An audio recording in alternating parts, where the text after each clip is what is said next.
sínum vanda sem auðvitað bara fyrst og fremst heilbrigðisvandi, rétt eins og við erum búin að viðurkenna að áfengisvandinn sé. Og þetta ein hlið á málinu. Úrræðin sem við kunnum gagnvart ungmennunum eru bara þessi, að segja þeim stríð á hendur út af þessu. Og ég segi að þetta rangt. Þar að auki, þá erum við að búa til neðanjarðarveröld með þessu lagaumhverfi.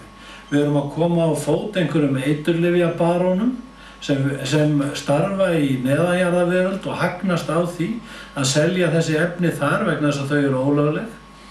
Efnin verða miklu hættulegri við það að vera markaðsvara í neðanjarðarveröldinni því að það veit aldrei neitt hvað hann að kaupa. Það eru mörg harmsöguleg dæmi það að ungmenni kaupa sér fíkniefni sem eru blönduð stór hættulegum efnum af einhverjum glæpamönnum og láta lífið jafnvel fyrir. Það veit enginn í raun og veru hvað hann að kaupa.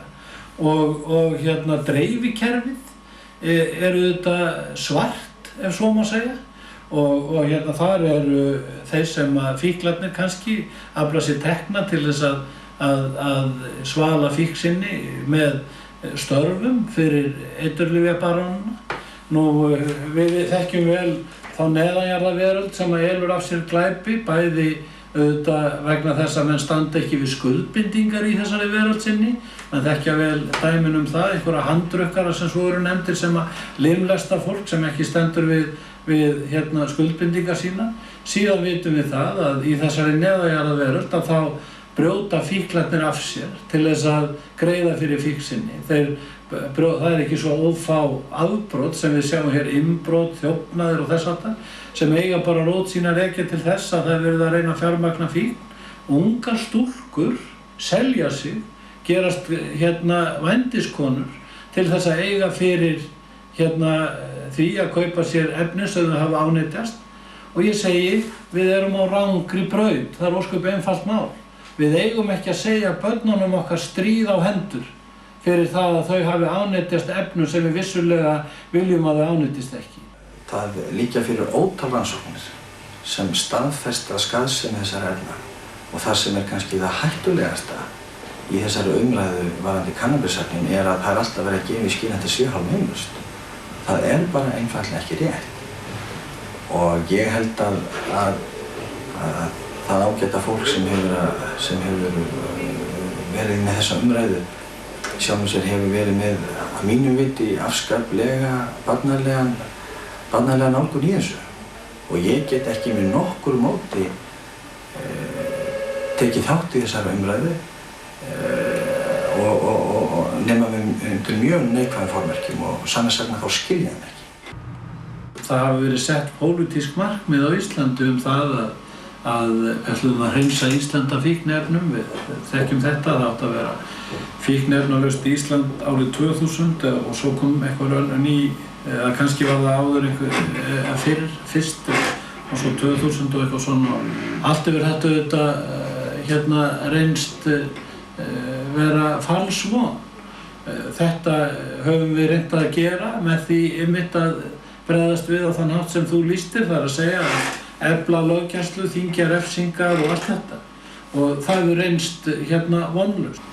Menn tala það að þetta sé töpuð barátta. En ég segi þá, eigum við þá að leyfa innbrot til dæmis, því að menn hafa verið að brjótast inn og munum gera það áfram að því við náum ekki að koma í veg fyrir það, eigum þá að hætta að fylgjast með þessu. Að sama skapi held ég að við verðum að fylgjast með sölu og dreifingu fíkniefna og reyna að sporna við því eins og hægt er. En ég get ekki sagt að þetta sé töpuð barátta, heldur þetta bara barátta sem stendur alltaf yfir. Mín skoðun svo að þessi stefna, hún ber ekki árangur, hún mun ekki bera árangur. Lögreglumenn reyna auðvitað að vinna sína vinnu, auðvitað eiga þeir að gera það, þegar landslögin kveða á það, þeir eiga að gera það og það fullkomlega virðingarvert. Stefnubreitingi verður að eiga sér stað á vettvangi stjórnmálanna. Ég held að það sé ekki hægt að útiloka það að það verði fíkniefni hér á landi á meðan einhver vill neita þeirra. En Ísland án eiturlyfja náttúrulega eitthvað sem er draumur en ég á ekki von á því að hann verði að veruleika. Ef við reynum að spá í framtíðina þá held ég að það sé alveg ljóst að við munum ekki lögleyfa kannabisefni á næstunni. Til þess andstaða stjórnmálamanna og almennings og sérfræðinga sem verður spurðir álits svo mikil að það verður ekki gert. En við verðum að horfast í augu við það að við lifum í alþjóðlegu samfélagi og viljum það og erum í alþjóðlegri samvinnu og þróun í þessum málum ræðst kannski af því hvað hinn vestræni heimur muni gera í þessum málum. Og mér sýnist vera tilburðið í þá átt að lögleyfa þessi efni með einhverjum hætti og við munum fylgja í fótspori hinna þegar til mjög langs tíma er litið. Ég get ekki séð annað.